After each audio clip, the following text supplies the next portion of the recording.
test is in 4 parts: Part 1, Part 2, Part 3, and Part 4. Now look at Part 1. Part 1. Megan and Ken are deciding how they will spend the evening.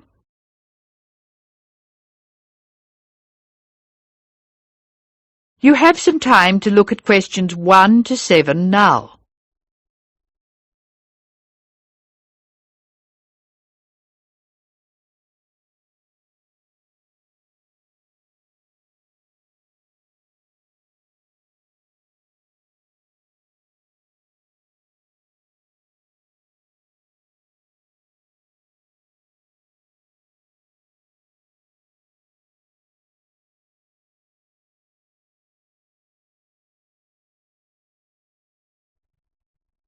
Now we shall begin. You should answer the questions as you listen, because you will not hear the recording a second time.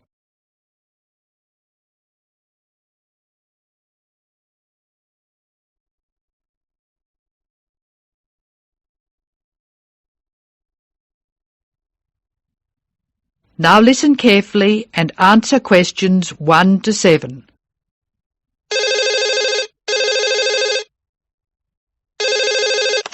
Hello, Megan speaking. Hello, Megan. Hello, Ken. I'm glad you called. Thomas asked me to give you his telephone number. Is that his office number or his home number? I can give you both.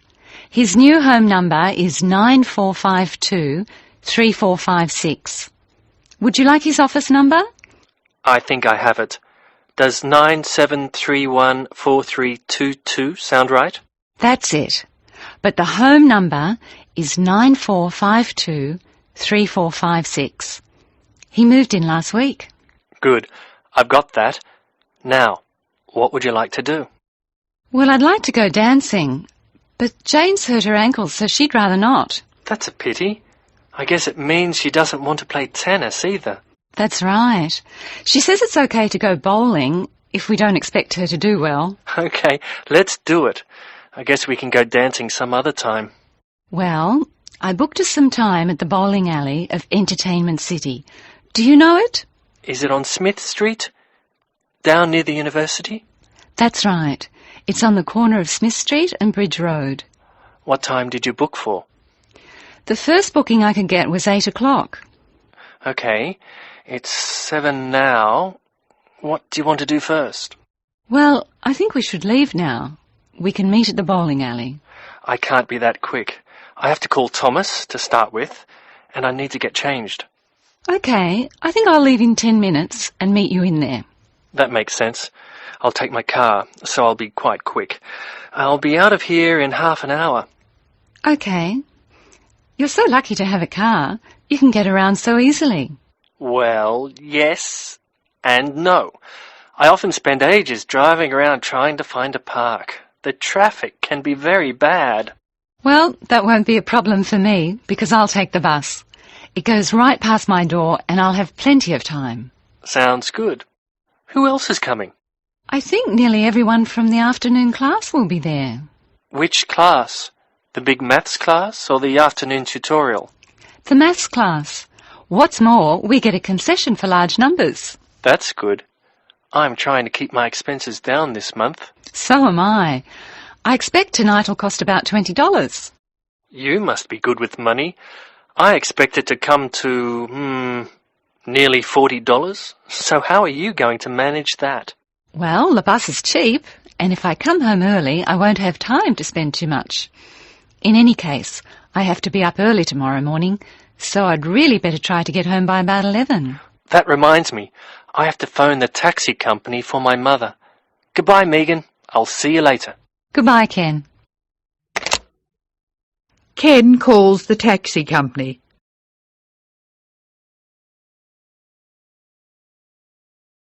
First, look at questions 8 and 9.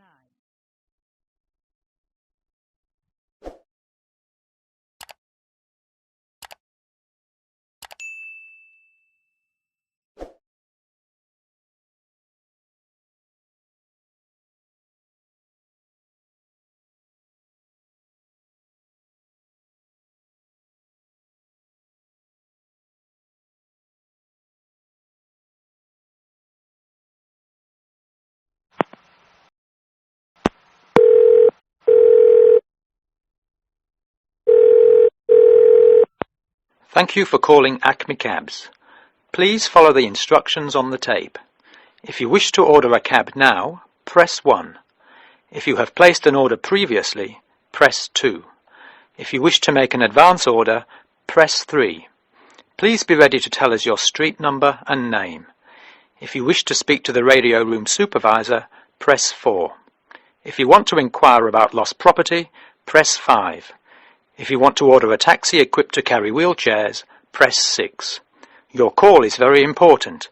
Please stay on the line for the next available order taker. Hello, I think I left something in one of your cabs on Thursday. It was a brown paper package with an address written on it in green ink. Has anyone handed it in? That is the end of part 1. You now have half a minute to check your answers.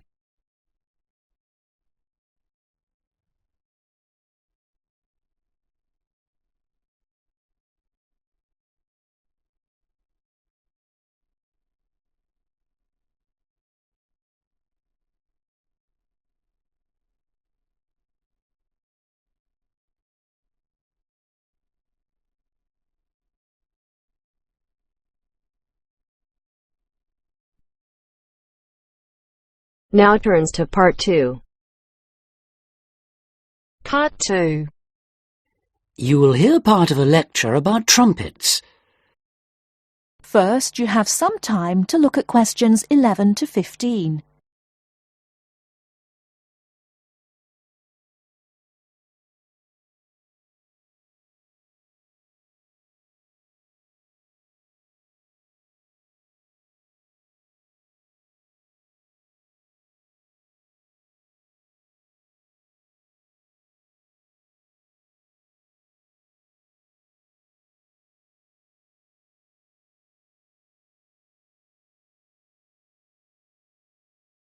Now, listen carefully and answer questions 11 to 15. The trumpet is quite a remarkable instrument. Take the B-flat type, for instance, the kind of trumpet most people use today. If we stretched one out in a straight line, it would measure nearly 140 centimeters in length.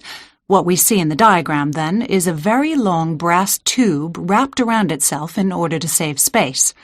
To produce its characteristic sound, the musician blows continuously into the small metal cup on the left called the mouthpiece, which is shaped to fit the lips.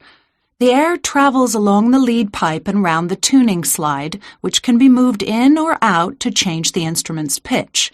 The air then reaches the feature that distinguishes the trumpet from, for instance, a bugle, the 3 valves that extend from above the top to below the bottom of the instrument. Each valve can send the airflow one of 2 ways, either along the main pipe, the shortest route, or else into an extra length of tube, thus lowering the pitch of the sound being played. The musician does this by pressing one of the finger buttons at the top, diverting the air into the first tube if the first is pressed, into the second and shortest by using the second, or into the longest one, the third, by pressing number 3. The air then continues its way round the bend in the lead pipe and along to the end at the widest part of the body, known as the bell, which projects the powerful sound forwards. Incidentally, all this breath forced through the metal of the instrument does of course contain water vapor, and this will start to condense and form droplets after a certain amount of playing. The result is a gurgling sound from the trumpet, so to avoid this, there is a device on the tuning slide called the water key, which when pressed lets the water drip out.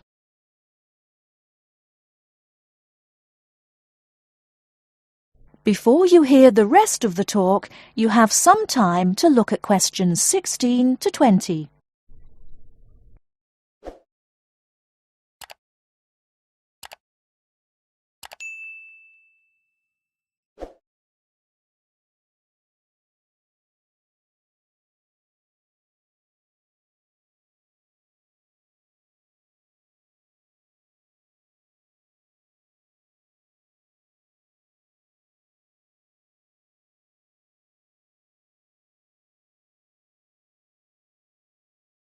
Now listen and answer questions 16 to 20.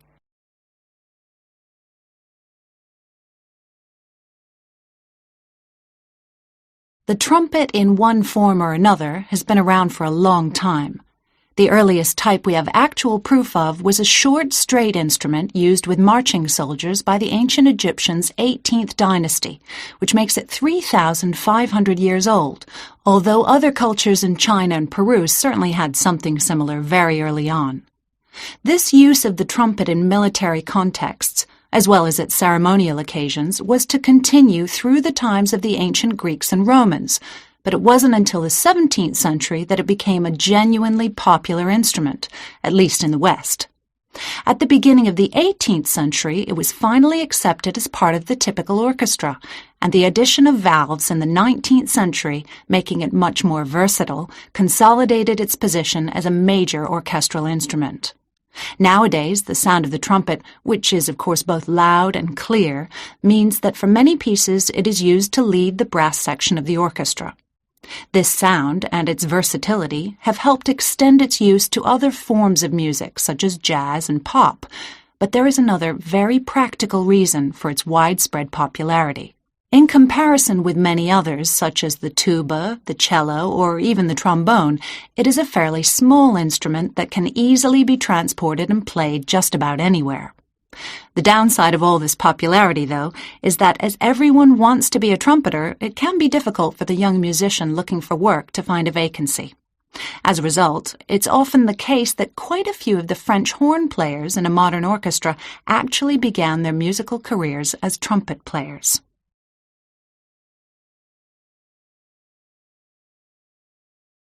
That is the end of part 2. You now have half a minute to check your answers.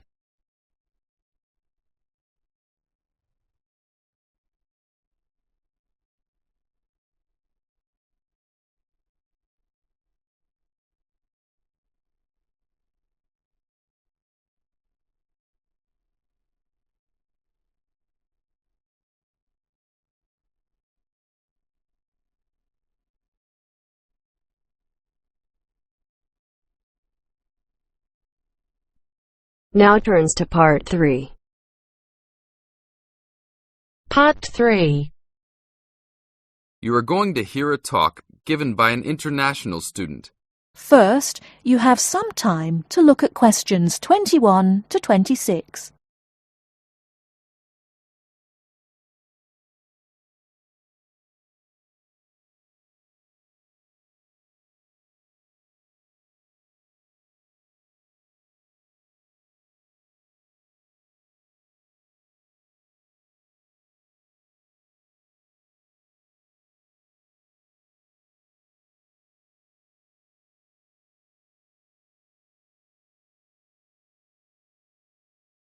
Now listen carefully and answer questions 21 to 26.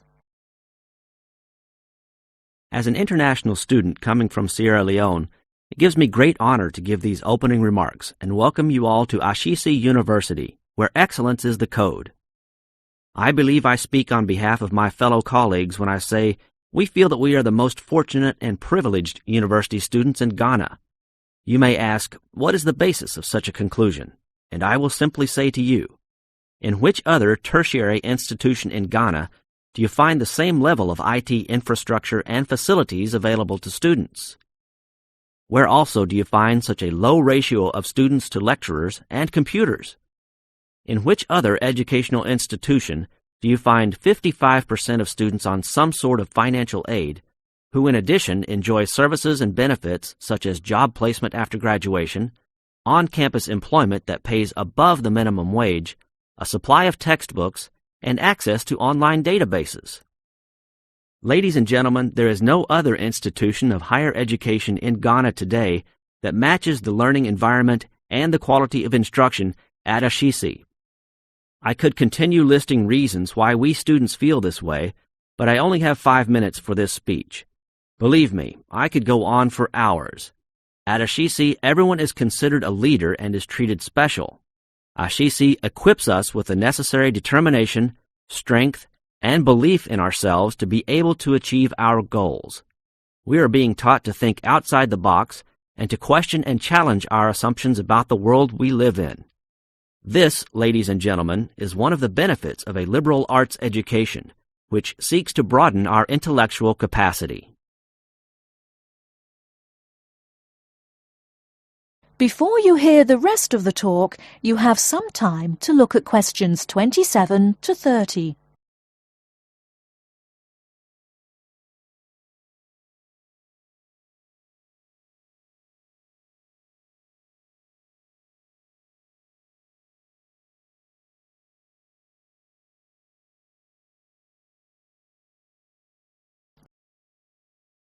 Now listen and answer questions 27 to 30. At Ashesi, we are also exposed to real-life situations and learn how to deal with them through a practical and vigorous academic program, as well as various seminars in which prominent leaders in their professions are invited as guests to interact and share their knowledge and experiences. Some people, even some of you in this audience, may believe that tuition at Ashesi is too high, but I say to you that the students here are unanimous in saying it is worth it. Not because we all come from well-to-do families, but because when it comes to one's education, you need to aim at getting the best from the right place. One's education defines who you are and what your perception of life and society will become. Ashesi offers us a top-quality education which meets high international standards. This is due to the strong linkages the school has established with three of the very best schools in the United States, namely Swarthmore College, which is ranked as the best liberal arts school in the U.S., UC Berkeley, and the University of Washington. In addition, Ashesi has recruited an excellent faculty consisting of lecturers from various countries, including Ghana, the UK, and the United States. These lecturers are among the best in their respective academic fields.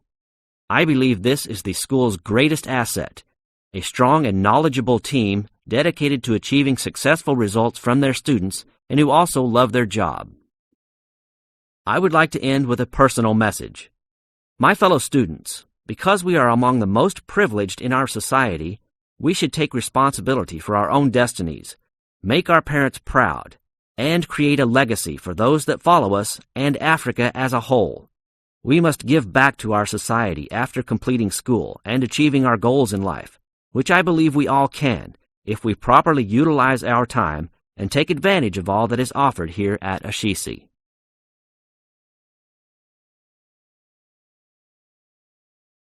That is the end of part 3. You now have half a minute to check your answers.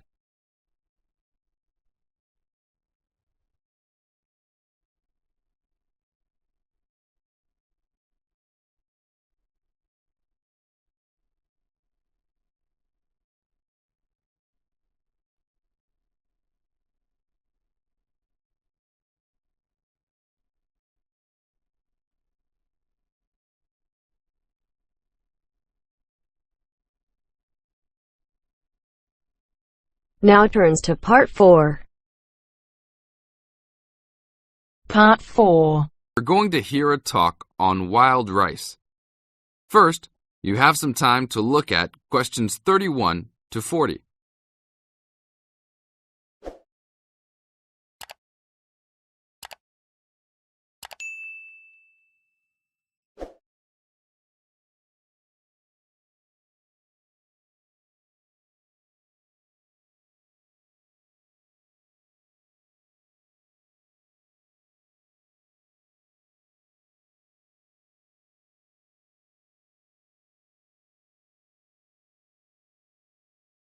Now listen to the tape and answer the questions. Good morning. Today we'd like to talk about wild rice. Contrary to what many people believe, wild rice is not rice at all, but a grass. Much of it sold in the world today is not even wild, but rather cultivated varieties that do not occur naturally. Wild rice is really an annual aquatic seed found mostly in the upper freshwater lakes of Canada, Michigan, Wisconsin, and Minnesota in North America. Indians gathered wild rice before any explorers set foot on the North American continent. Early explorers were greatly impressed with the strength and hardiness of the woodland Indians and attributed their vitality to their ample servings of wild rice. Wild rice can grow in water as shallow as 3 or 4 feet along marshes and muddy waters. A tall plant, it grows to a height of 8 to 10 feet, with a long flower cluster that reminds one of a narrow broom. The grains in their husks on the tall stalk look somewhat like oats. Truly wild rice is a challenging crop to grow, even today. It's very susceptible to failure due to weather conditions. If a heavy windstorm comes along just before harvesting, the seeds can be blown into the water, ruining an entire crop. Harvesting at just the right time becomes a matter of beating the birds to it, since wild rice is considered a delicacy by many birds living in the area. Other challenges include insects, disease, poor drainage, and high waters. If the grains are too green, they are difficult to thresh or beat out of their husks. If left on the plant too long, even a few days too long, they fall off the plant into the water. Airboats have brought about recent improvements in commercial harvesting of the wild rice, while newer techniques for parching, winnowing, and hulling have been a help in saving time and labour. Still, it takes about 3 pounds of grass seed to yield 1 pound of wild rice. Buyers should be aware of 2 types of wild rice, gathered and commercial. Foraged or hand-harvested wild rice is gradually being pushed out of the market by hybrid commercial varieties. Hand-harvested wild rice makes up less than 20% of the market today. Heirloom varieties of this foraged grain still exist. In fact, it is the only heirloom grain sold commercially. However, package labels can be deceiving. Though the label may read Indian harvested or organic, the product may be hybridized wild rice placed in freshwater lakes and gathered by Indians in airboats. Hand-harvested, organic, and from the Great Lakes region is the real thing, with superior flavour and aroma, but it may be difficult to find. Though wild rice is one of the most expensive grains, it goes a long way. Some say that 1 pound of the grain can feed 30 people. To compensate for its high cost, try combining wild rice, half and half, with brown rice. For a truly colourful presentation, try 1/3 of each: white rice, brown rice, and wild rice. That is the end of part 4. You now have half a minute to check your answers.